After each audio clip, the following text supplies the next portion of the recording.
Je suis femme française, peu importe religieuse, pas religieuse, Mizrahi. On a tous notre place déjà pour s'unir, surtout dans la période dans laquelle on vit. Il y a un manque énorme d'écouter leurs émotions et les accompagner en fait vers leur mission, leur talent. On a des femmes de tout Israël qui viennent, de Haïfa, de Hadera, de Netivot, bien entendu, donc les femmes de Jérusalem. Le fait qu'on n'ait pas mis de programme aussi, c'était pour inviter le spectateur à dire en fait, sans programme, je viens parce que je viens pas pour applaudir ou ni pour apprécier, je viens pour moi. Aider les femmes dans leur parcours de fécondité, aider les jeunes filles à devenir elles-mêmes lorsqu'elles ont été confrontées à des difficultés personnelles, familiales, des traumatismes, eh bien, c'est l'objectif de ces deux associations que nous recevons aujourd'hui, Lirot et Tanolad pour les parcours de fécondité et Métaré Alev pour ces jeunes filles. Elles sont sur le plateau toutes les deux. Alors Sarah Ifra, c'est Lirot et Tanolad, bonjour. Ça, bonjour Cathy. Bienvenue. Et Gila Journeau, alors vous, c'est plutôt les jeunes filles avec Métaré Alev. Ouais, bonjour. Vous avez décidé de monter ensemble un spectacle, une production tout à fait originale, une très belle soirée qui va avoir lieu au Binyan et Ouma le 9 février prochain. On se demande un peu quel rapport entre la fécondité, un spectacle, des jeunes filles qui ont des traumas. On ne comprend pas très bien ce que vous pouvez nous expliquer. Peut-être Gila d'abord. Alors, je tiens juste à préciser que Métaré Alev, oui, accompagne et aide des jeunes filles qui traversent des difficultés, peu importe lesquelles, mais c'est aussi un mouvement de jeunesse de référence qui accompagne et qui épanouit les jeunes filles à travers le développement de leurs forces et de leur potentiel. Donc, c'est-à-dire, c'est aussi une adresse pour la jeunesse religieuse aujourd'hui qui a envie de s'épanouir et de développer leur talent, avec en même temps aussi une dimension très profonde du talent avec la Neshama. C'est quelque chose de très spécial. Bon, alors, on comprend que tout ce qui est spectacle, production, on va dire organisation de tout ce que les gens vont voir sur scène, c'est Gila qui s'en est occupée. On se demande quel rapport entre aider les femmes à devenir maman, faciliter le parcours très compliqué pour avoir accès à la fécondité. Eh bien, on se demande pourquoi tu t'es joint à elle. Par rapport, par exemple, à des associations qui existent déjà et qui aident énormément dans tout ce qui est médecine conventionnelle, halakha, nouveautés technologiques, etc. Nous, on travaille énormément sur l'émotionnel de la femme. C'est-à-dire que même si on va l'accompagner dans tout ce qui est médecine conventionnelle, on va l'envelopper vraiment, on va lui donner toute une panoplie d'aides avec des traitements qui sont naturels et des traitements qui vont l'aider à déjà se faire confiance, à s'aimer elle-même pour pouvoir après aimer Bezrat Hashem ses propres enfants. On voit que dans le milieu francophone, toutes les femmes que j'ai reçues cette année, il y a eu une très très grande misère.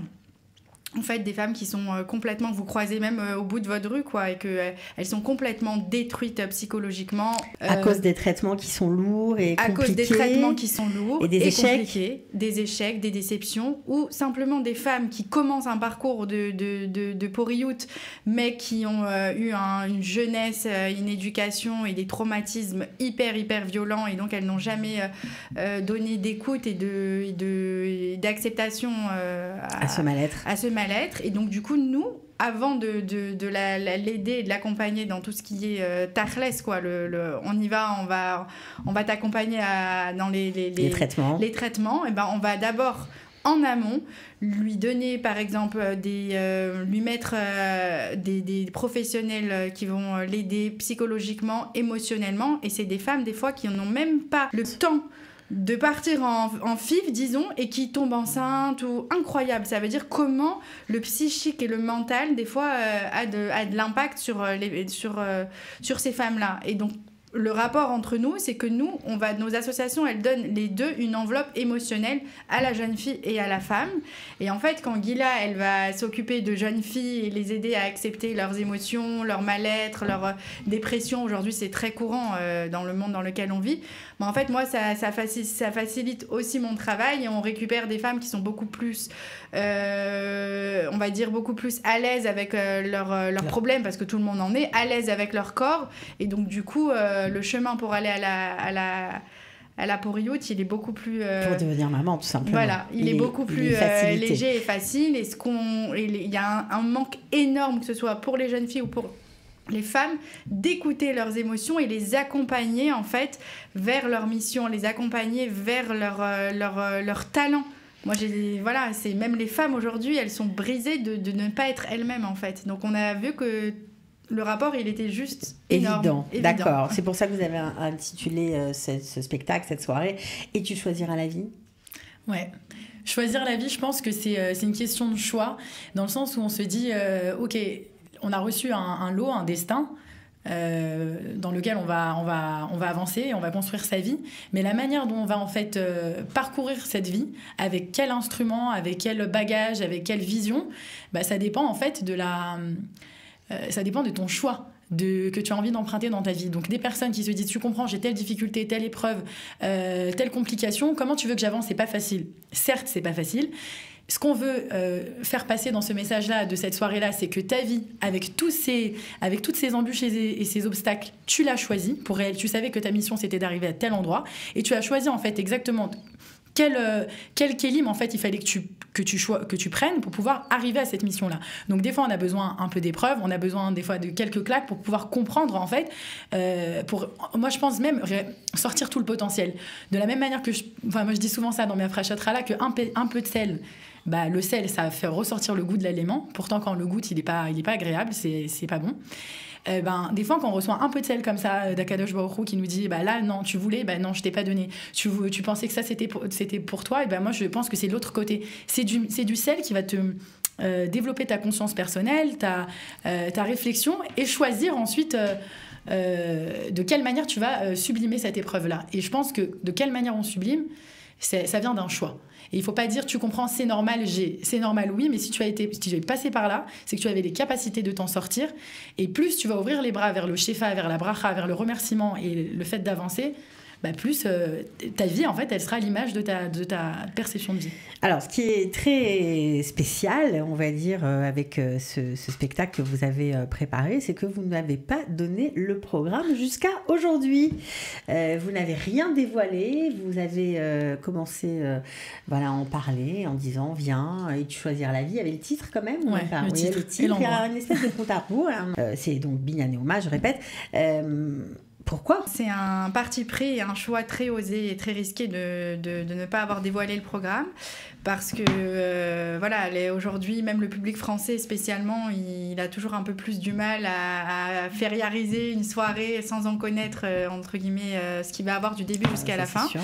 Mais en tout cas, on est très, très, très reconnaissant vraiment envers Hachem d'avoir déjà autant de femmes qui nous font confiance et qui ont pris leur place. Parce que Binyan Neoma, c'est immense. C'est immense. C'est très grand, il faut au moins 3000 femmes. Exactement. C'est immense. Mais après, nous, on a eu... notre premier objectif, c'est vraiment de rassembler et que chaque femme puisse se sentir concernée vraiment dans tout Israël. Je suis femme française, peu importe religieuse, pas religieuse, Mizrahi. On a tous notre place déjà pour s'unir, surtout dans la période dans laquelle on vit. Donc déjà, toute la force de cet événement, ça va être vraiment l'union, tout ensemble. Et chaque chose qui va se faire pendant cette soirée, multipliée par des milliers de femmes, va avoir un impact incroyable déjà sur chacun. C'est ça l'objectif de la soirée ? Non, c'est pas que ça. C'est entre autres ça. Je pense qu'aussi, c'est créer un sentiment d'appartenance dans la communauté francophone.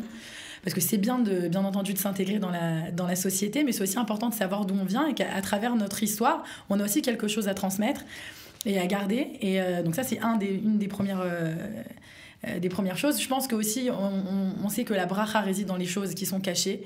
Et je pense que dévoiler un programme pendant plus de 2 mois, les gens commencent à parler. C'était trop. On a voulu faire un save the date un peu excitant, en même temps qui donne la possibilité à les gens d'interpeller, et ça fait un vrai buzz. C'est aussi se laisser porter, de ne pas vouloir tout programmer. Le lâcher-prise, il est énorme, et au niveau de l'art et de la scène aussi, c'est la clé de la réussite. Alors, 2h30 de spectacle, il y aura bien sûr des images, des films, c'est un voyage apparemment à travers nous-mêmes que vous nous proposez, une expérience, vous voulez impliquer le spectateur, vous voulez que tous les gens qui soient là se sentent concernés pour aller vers une meilleure version d'eux-mêmes. J'imagine que c'est ça l'objectif. Alors, il y aura beaucoup d'artistes, des connus, des moins connus, évidemment. Il y aura aussi des femmes religieuses qu'on a l'habitude d'entendre parler. Donc, on a l'honneur d'avoir la rabbinite Sitruk qui va venir spécialement de France parce que voilà, elle était là jusqu'à il n'y a pas longtemps et qui va venir nous honorer parce que voilà, c'est pour moi la femme authentique qui incarne la beauté du judaïsme français en fait. Et on a aussi la rabbinite Yemima Mizrahi qui va vraiment ramener beaucoup de couleurs et beaucoup d'humour en fait à travers ses interventions comme elle sait très bien le faire pour pouvoir mettre le petit piquant aussi dans la soirée. On a des femmes de tout Israël qui viennent, de Haïfa, de Hadera, de Netivot. Et en fait, bien entendu, donc les femmes de Jérusalem, elles sont bien sûr invitées, mais on demande une vraie mobilisation parce que faut se mobiliser. Il faut se mobiliser, c'est clair. Sans programme, je viens parce que je viens pas pour applaudir ou ni pour apprécier. Je viens pour moi. Sur le compte à rebours, il y a juste marqué « Et tu choisiras la vie ».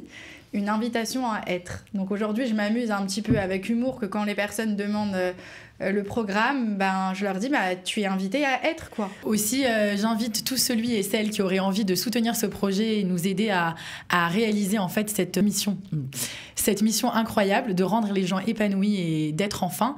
Vous êtes invités aussi à nous contacter.